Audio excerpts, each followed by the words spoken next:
বন্ধুরা, আশা করি তোমরা সকলে ভালো আছো, সুস্থ আছো। দেখো রান্নাঘরে চলে এসেছি, এখন বিকাল হয়ে গেছে। তা খুবই সুন্দর একটা রেসিপি তোমাদের সাথে শেয়ার করবো। খুবই স্বাস্থ্যকর হেলদি একটা রেসিপি। তা তোমরা দেখো, সামান্য ঘরে থাকা জিনিস দিয়েই হয়ে যাবে, আর কত সুস্বাদু লাগবে এই গরমের দিনে। এরকম একটা ঠান্ডা ঠান্ডা রেসিপি দারুণ লাগবে খেতে। তার জন্য তোমাদের পুরো ভিডিওটা দেখতে হবে, নাহলে তোমরা বুঝতে পারবে না। তা দেখো, প্রথমেই দেখো এখানে কড়াইতে আমি দুধটা বসিয়ে দিয়েছি। এখানে আমি প্যাকেটের দুধ নিয়েছি, এখানে 1 লিটার দুধ আছে। আর এখানে দেখো সাবু নিয়েছি, বড় দানার সাবু নিয়েছি। এখানে 50 গ্রাম থেকে একটু বেশি, 60 গ্রাম মতো সাবু আছে। এটা আমি 1.5 ঘন্টা মতো ভিজিয়ে রেখেছিলাম। তারপরে দেখো সুন্দর করে ধুয়ে নিয়েছি, যাতে এর গায়ে যেরকম হয় না একটু মারমার ভাব, সেটা যাতে না থাকে। তাই এইটা দিয়ে আমি এই রেসিপিটা করব। এছাড়াও আরও অনেক কিছুই লাগবে, তা তোমরা দেখো তাহলে বুঝবে। দেখো আমার দুধটা সুন্দর জাল হয়ে গেছে। এখানে এবার এই সাবুটা আমি দিয়ে দেবো। এটা তোমরা যদি ভেবে থাকো এটা সাবুর পায়েস হচ্ছে, এটা কিন্তু সাবুর পায়েস নয়। আগের থেকেই বলছি এটা, যে তোমরা দেখো।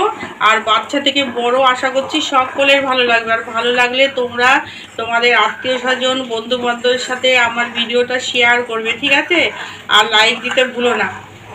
দেখো তোমরা, এই দেখো তোমাদের কাছের থেকে দেখাচ্ছি। এই দেখো সাবুটা দেখো সেদ্ধ হয়ে গেছে। আর এই সাবুটা কম, দুধটা একটুখানি বেশিই লাগবে যে রেসিপিটা করব। কারণ এই দুধটা যেরকম দেখছো তোমরা, এতটা দুধ থাকবে না। তা এই প্রথমটা এরকম করে করলাম। তা দেখো এবার আমি চিনি দেবো। এখানে 1 লিটার দুধ, আর এখানে তো 60 গ্রাম মতো আমি সাবুদানা নিয়েছি। এখানে আমি 60 গ্রাম মতো দেখো চিনি দিলাম, 60 গ্রাম মতো। আসলে মিষ্টিটা যার যার পছন্দ মতো তোমরা দেবে। এর মধ্যে আরও অনেক কিছু যাবে, সেই জন্য আমি একটু মিষ্টিটা কমই দিলাম। সামান্য একটুখানি দুধ নিয়েছি, আর এখানে একটুখানি ফুড কালার ব্যবহার করব। এবার তোমরা চাইলে নাও দিতে পারো, কারণ এই যে দুধ দিয়ে সাবু যে রেসিপিটা করছি না, একটু কালার হলে ভালো লাগবে। তাই এখানে এই 1 ফোঁটা, এই 2 ফোঁটা, 3 ফোঁটা ফুড কালার দিলাম। এবার এইটা এখানে মিশিয়ে দেবো। এক হয়ে গেল, কত সুন্দর লাগবে দেখতে। দেখো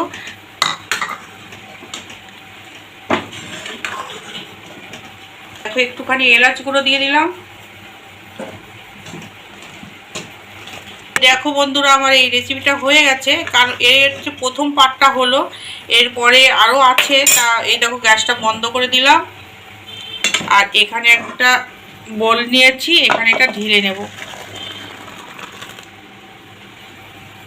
এবার তোমাদের বলি যে এখন 8টাই বাজে। এটা আমি এখন একটুখানি ঠান্ডা হলে ফ্রিজে ঢুকাবো, কারণ এটা ঠান্ডা ঠান্ডা খাবার হবে। ফ্রিজ থেকে বেরিয়ে তারপরে আবার তোমাদের দেখাবো, কারণ সন্ধ্যার পরে তোমাদের দেখাবো, ঠিক আছে? যে এরপর আর কি আমি এর সাথে ব্যবহার। বন্ধুরা, ফ্রিজ থেকে বের করে নিলাম, দেখো কত সুন্দর লাগছে। এবার এখানে আমি এই বাটিটার মধ্যে কিছুটা নিয়ে নেব। তা দেখো এখানে এই বাটিটার মধ্যে কিছুটা নিয়ে নিলাম এরকম, কারণ সবগুলোর মধ্যে এখন আমি দেব না। এই যে রেসিপিটা করলাম, এটা 2-3 দিন রেখে আমি ফ্রিজে খেতে পারবো। আর এখানে দেখো কতগুলি ফ্রুটস নিয়েছি। এখানে আপেল নিয়েছি, আম নিয়েছি, শসা নিয়েছি, কলা নিয়েছি।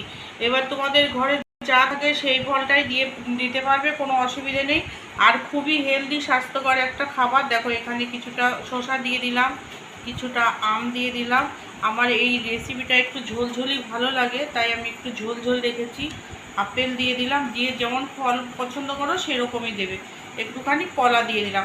আর একটা কথা বলি, এখানে বেদানা দিলে খুবই সুন্দর হয়, কারণ বেদানাটা না আমি খুব একটা পছন্দ করি না, তার জন্য। আর দেখতেও অনেক কালারফুল হয়। আর এখানে দেখো ড্রাই ফ্রুট নিয়েছি, তা এটা একটুখানি এখানে দিয়ে দেবো। বাচ্চা থেকে বড় সকলেরই খুবই প্রিয়, খুবই স্বাস্থ্যকর একটা খাবার। এরকম সকালবেলা সন্ধ্যায় এরকম 1 বাটি যদি খাওয়া যায়, আর কোনো খাবার লাগবে না। দেখো কি সুন্দর হয়ে গেছে। দেখো তা এইটা করলাম, দেখো কত সুন্দর লাগছে দেখতে। আর এটা রেডি হয়ে গেছে। আশা করছি তোমাদের সকলের ভালো লেগেছে। ভালো লাগলে অবশ্যই বাড়িতে তৈরি করো, আর 2-3 দিন ধরে খাও। আর এটা খাওয়া শরীরের জন্য আবারও বলছি খুবই ভালো। আর তোমরা আমাকে লাইক দিয়ে ভিডিওটা দেখেও কমেন্ট করতে ভুলো না। তোমাদের কমেন্ট করতে আমি খুব ভালোবাসি। তোমরা এইভাবে আমার পাশে দেখো, আমিও থাকি, সবসময় তোমাদের পাশে আছি। আর একটা কথা বলবো, অনেক সময় হয়তো তোমাদের ভিডিও দেখতে একটু দেরি হয়ে যায়, কিন্তু আমি কিন্তু সবার ভিডিও দেখে দিই। তাহলে এইভাবে তোমরা আমার পাশে থেকে আজকের মতো রাখছি। তাহলে এখন খাওয়া দাওয়া করবো। আর একটা কথা বলি, এইটা না ঠান্ডা ঠান্ডা খেতেই ভালো লাগে এই গরমে। তাহলে তোমরা সবাই ভালো থেকো, সুস্থ থেকো।